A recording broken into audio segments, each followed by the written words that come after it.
Usue, kaixo.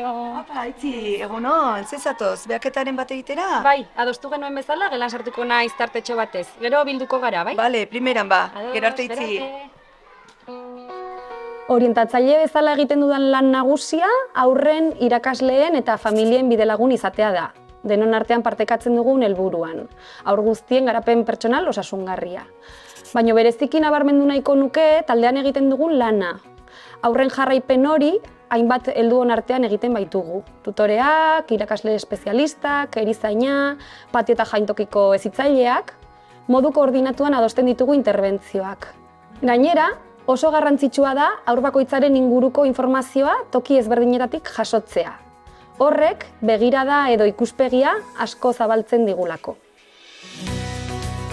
Baina batzuetan, haur batzuk jarraipen estuagoa behar dute. Behar emozionalak direla, harremanetakoak, hizkuntzari edo arretari lotutakoak, gaitasun berezietakoak.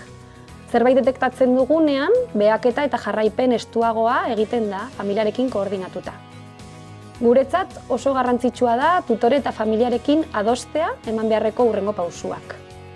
Garrantzitsuena haurra da, baina haur hori laguntzen duten heldu erreferente guztiengan, espazioan, materialetan eta proposamenetan ere jartzen dugu fokoa. Beraz, testuingurua ere baloratzen dugu. Bestalde, hala nahi duten familiek gurekin biltzeko aukera dute beti. Informazioa partekatzeko, kezkak adierazteko eta erabaki partekatuak hartzeko. Orientatzaileok ikastolako bizitzan laguntzen dugula uste dut. Tutoreek, hezitzaileek sekulako lana egiten dute eta hori aberasteko laguntza eskaintzen saiatzen gara. Horretarako, bereziki, hausnarketarako espazioak sortzen saiatzen gara. Haur ezberdinen inguruan hitz egiteko, pentsatzeko, kontrasteak egiteko, profesionalaren rolaren inguruan hausnartzeko, epaitu gabe. Hain txikiak diren haurrengan prozesuak motelagoak dira, eta zaila da interbentzio huts batekin aldaketan eragitea.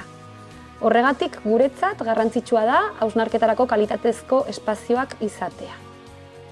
Gure ikastolan gainera orientazio mintegi bat dugu. 3 zikloetarako 4 orientatzaile gaude, eta gure egitasmoa 3 urtetik 18 urterako ibilbide eta prozesu bat bezala ulertzen dugunez, taldean aritzeko filosofia hori ere oso barneratua dugu gure lan egiteko moduan. Talde profesional batean erabakiak partekatzeko eta kontrastatzeko aukera ematen digu horrek.